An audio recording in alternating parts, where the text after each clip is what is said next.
जी, अगर कोई व्यक्ति हमारे सीधेपन का फायदा उठाकर हमारे साथ छल कपट करता है या विश्वासघात करता है तो उसे क्या हमें अपने जीवन से त्याग देना चाहिए? नहीं, इस परिस्थिति में खुद को कैसे प्रसन्न रखें?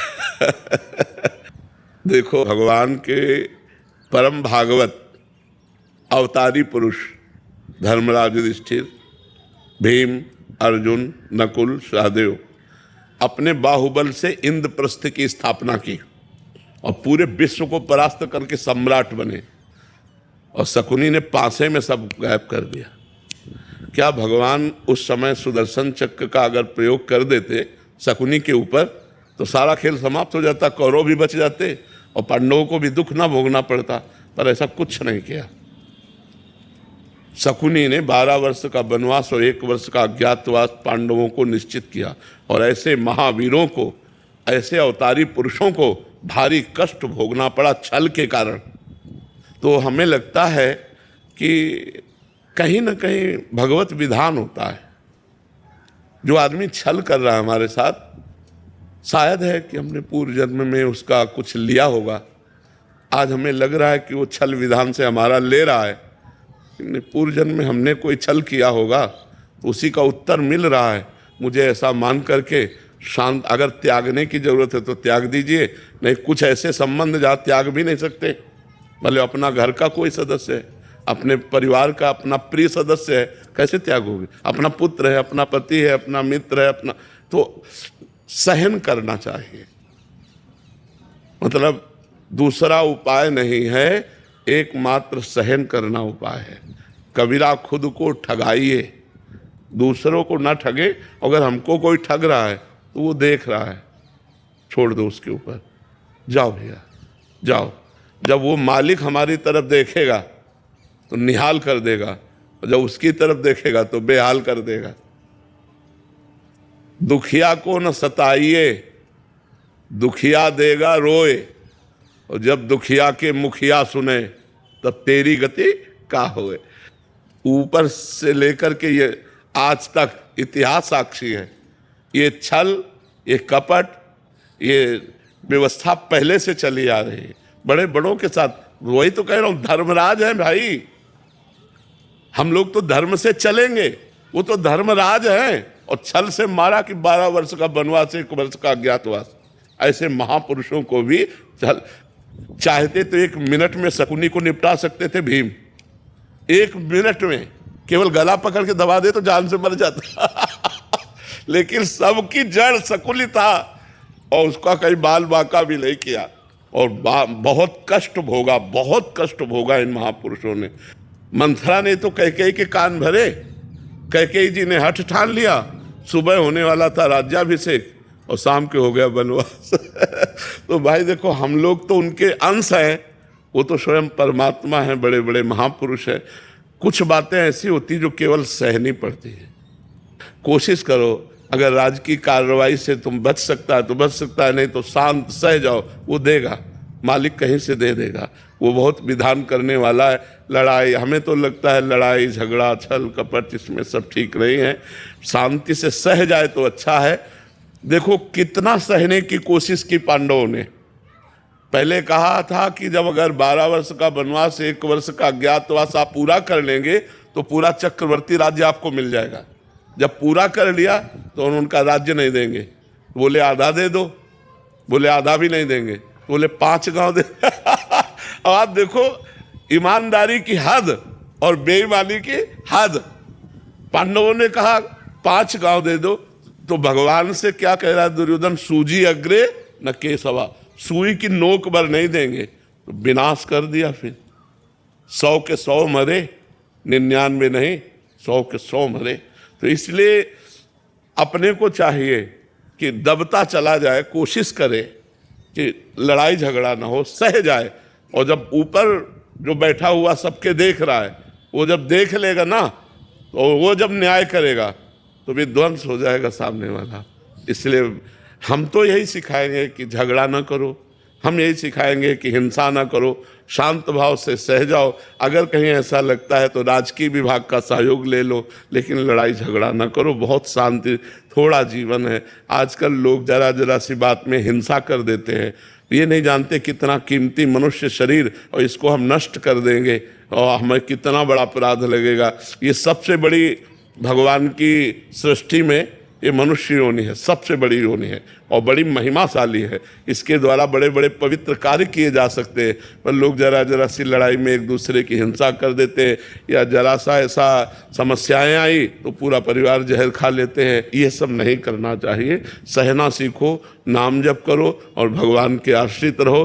किसी तरह संसार से हम मुक्त हो जाए, नहीं बहुत कठिन, बार बार जन्म, बार बार मरण कहाँ तक भोगेंगे यार, कितना भोगेंगे, कितना कष्ट है संसार में। तो इसलिए नाम जप। ये सत्य है कि गुरु साक्षात पारब्रह्म स्वरूप है, फिर भी हम गुरु की पूर्ण रूप से वैसी कदर नहीं करते, समर्पित नहीं होते। ऐसा क्या करें कि गुरु के वचनों ही हमारा जीवन हो जाए? और जब हमारा हृदय निर्मल हो जाएगा तब गुरु को परब्रह्म मान सकते हैं। नहीं तो हमारी दृष्टि मानुषिक बुद्धि में रहती है। मनुष्य है, सारक है, संत है, ब्रह्म है, ऐसा अगर अनुभव हो जाए तो फिर मोक्ष ना हो जाए। भाई अब किस भगवान के दर्शन करने, मैंने तो भगवान के दर्शन पा लिए। गुरुर् ब्रह्मा गुरुर्विष्णु गुरुर्देव महेश्वरा गुरु साक्षात, तो मैंने परब्रह्म के दर्शन पा लिए। अब किसके लिए साधना? अब तो नाम जप करके आनंदित है, मेरे परब्रह्म मुझे मिल गए। लेकिन ऐसा भाव नहीं रहता। गुरु को एक गाइड मान करके उनके द्वारा दिए हुए साधन से फिर परब्रह्म की प्राप्ति रहता है ना। पहले सबके दिमाग में ही रहता है, गुरु एक रास्ता बताने वाला है और जो रास्ता चल करके प्राप्त किया जाता है वो परब्रह्म होता है। लेकिन ये पता नहीं कि जो चलकर प्राप्त होता है वही गुरु रूप में रास्ता बता सकता है, दूसरा कोई नहीं बता सकता। वही परब्रह्म ही गुरु रूप में आया है। बन्नो गुरुपद कंज कृपा सिंधु नर रूप हरि, महामोह तम पुंज जासु बचन रवि कर निकर। जिनके वचन सूर्य की तरह प्रकाश फैलाकर हम माया का नाश करके ब्रह्म का साक्षात्कार कराते हैं, वो गुरुदेव भगवान हैं। साक्षात हरि ही गुरुदेव रूप में आके। पर ये भावना बहुत ऊंची है। गुरु को अगर हम संत ही मान लें अच्छा तो बड़ी बात है, नहीं हमारी दृष्टि मनुष्य दृष्टि रहती, नहीं रहती। ईमानदारी से पूछो तो मनुष्य दृष्टि रहती है। जैसे सब मनुष्यों में तो थोड़ा श्रेष्ठ है, पर मनुष्य बुद्धि रहती है। गुरु में मनुष्य बुद्धि हट जाए और भगवत बुद्धि हो जाए, तब जाने कि हमारी साधना ठीक हो रही है।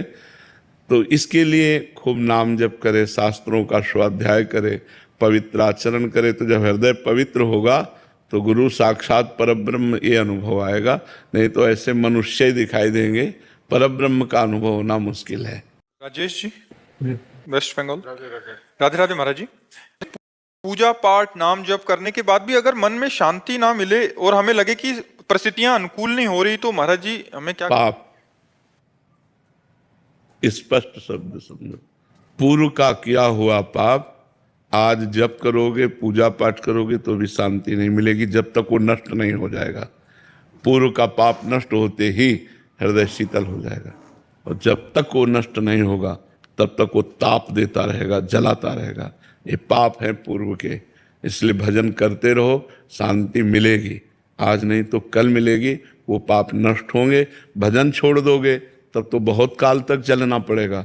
दवाई चल रही है तो विश्वास है रोग का नाश हो जाएगा। दवाई छोड़ दिया तो रोग तो तांडव मचा देगा। तो भव रोग की दवा, पाप को नष्ट करने का उपाय भगवान का नाम जप है।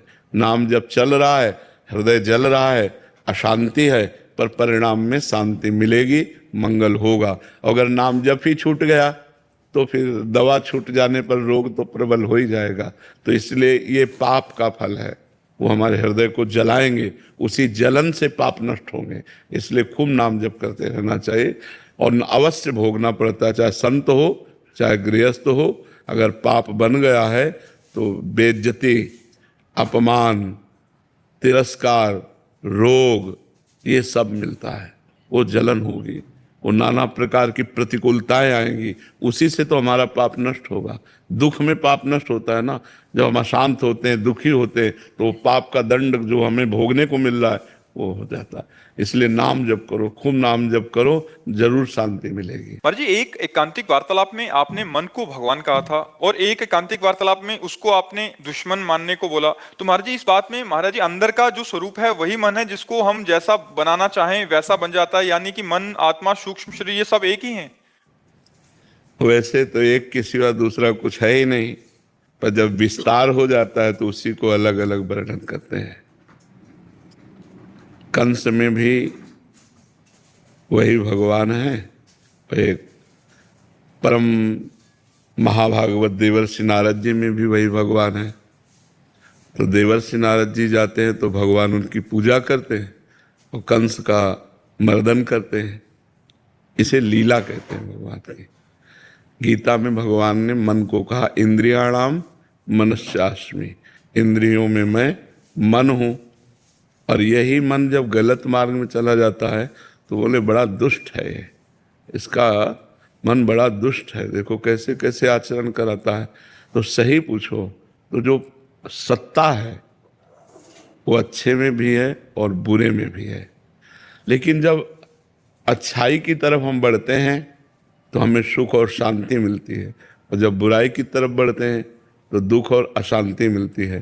तत्व तो वही है, उसी से स्वर्ग बना है, उसी से नरक बना है, उसी से पापी बना है, उसी से महात्मा बना है, उसी से अच्छा बुरा सब कुछ वही बना हुआ है। जब ये ज्ञान हो जाता है तो जीवन मुक्त हो जाता है मनुष्य। पर ये ज्ञान करने के लिए ही ये चर्चा की जाती है कि वही मन भगवान है, वही मन पापी है। जब पाप के आचरण में चला गया तो पापी हो गया, और भगवान के मार्ग में चला गया तो भगवान हो गया। ऐसा है, समझ पा रहे हैं आप? रेखा जी जोधपुर से।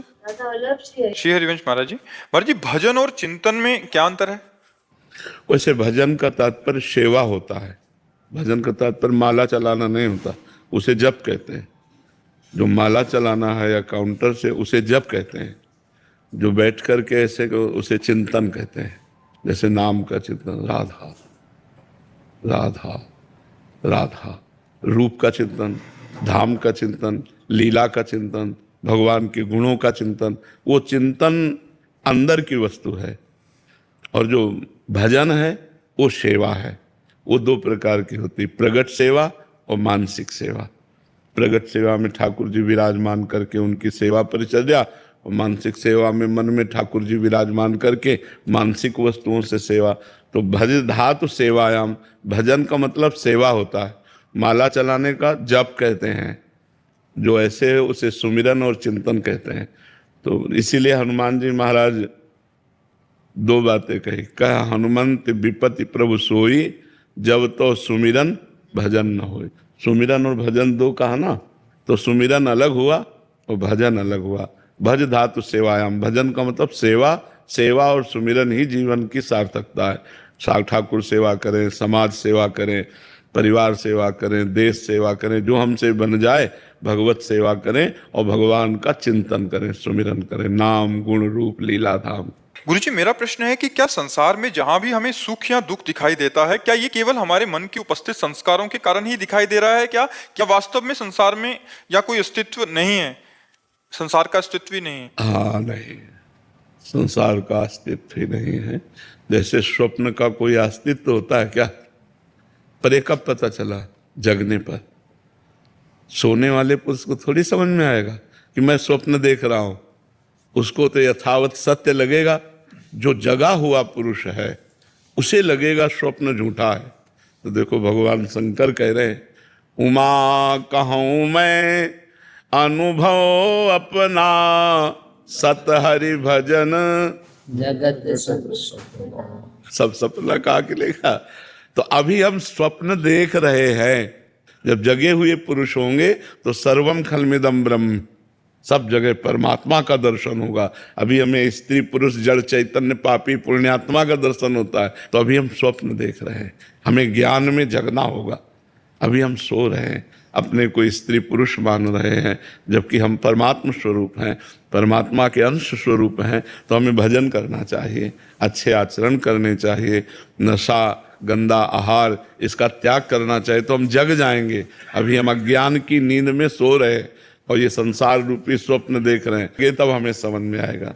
और गुरुजी जब इंद्रिया किसी भोग को देखती है तो स्टार्टिंग में तो मतलब इच्छा करता है, और जैसे भजन के माध्यम से ऐसा ज्ञान हुआ तो सेहा जब मतलब वो मतलब एक तरीके से अंदर मतलब वो मसल नहीं देता, अंदर इतनी मतलब व्यथा वेदा करता है और फिर मतलब इच्छा ही खत्म हो जाती है। फिर ऐसा फिर उसके बाद हाई क्वालिटी का उससे अच्छा कोई आएगा वो, तो फिर उसमें फिर यही प्रक्रिया दोहराए फिर ऐसे ऐसे जब भजन बढ़ाते चले जाओगे तो सब भोगों से वैराग्य हो जाएगा। खूब भजन बढ़ाओ, भजन से ही होगा। ये न प्रवचन सुनने से होगा न प्रवचन करने से होगा। डट के भजन करे तो ही वैराग्य होगा। खूब भजन करे तो भोगों से रति हट जाएगी। मतलब जी मानसिक में भी वही स्थिति रहती है कि उपांशु तक तो ठीक चलता है, मानसिक में भी एक दो टाइम के बाद इसीलिए जब तक मन पवित्र न हो तब तक उपांशु में ही जप करना चाहिए। जी नाम जी है जपि जागे जोगी। नाम जी माने जिह्वा से, तो उपांशु जिह्वा उपांशु ठीक चल, पर उसमें आपने जो नाम का बताया ना कि वो नाम देखो आप, उससे बहुत सारा प्रॉब्लम ऐसे ही सॉल्व हो गया। वो अभी तक बहुत प्रॉब्लम हो रहा था, पर जैसे ही आपका सुना वो वाला, उससे महाराज जी बहुत मतलब। और जब ये मानसिक में पहुंच जाएगा तो सिद्ध पुरुष हो गए। फिर क्या, जब मन में निरंतर भगवान का सुमिरन चल रहा तो आनंद की फिर लहर जो आएगी उसी में डूब जाएगा साधक। हाँ, बस चुपचाप चलते रहो।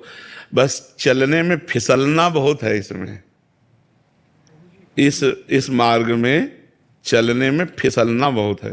जैसे आप अच्छे से चल रहे हो तो विश्वास ना करो कि अच्छे से चल रहे हो। काई का मार्ग है, जब तक मंजिल पार ना हो जाए। जैसे नहीं कहते कि अब 10 हाथ रह गए तो 10 हाथ में भी मुंह भरा गिर सकते हो। बहुत चढ़ाई चढ़ाए 10 हाथ रह गए, फिसल के फिर गिर सकते हो। बस कदम मजबूत जमाता चला जाए। पर स्त्री संबंध त्याग, पर धन का किसी तरह से भी अपहरण नहीं, कोई भी पराये हक का भोजन नहीं, नाम जप, दूसरों का हित, गंदा व्यवहार नहीं, तो कदम मजबूत बढ़ाते चले जाओ तो भगवान के नजदीक। नहीं भैया, ऐसी फिसलन है कि पता ही नहीं चलता, फिसल जाता है। ये ऐसी फिसलन है कि इसमें फिसलते समय पता नहीं चलता, बड़ा अच्छा लगता है। फिसलते समय अच्छा लगता है, और जब फिसल चुका तो यार गिर गए, यार कैसे हो गया, अब कैसे हो गया, अब तो फिसल चुके। इसलिए नाम जप और सावधान।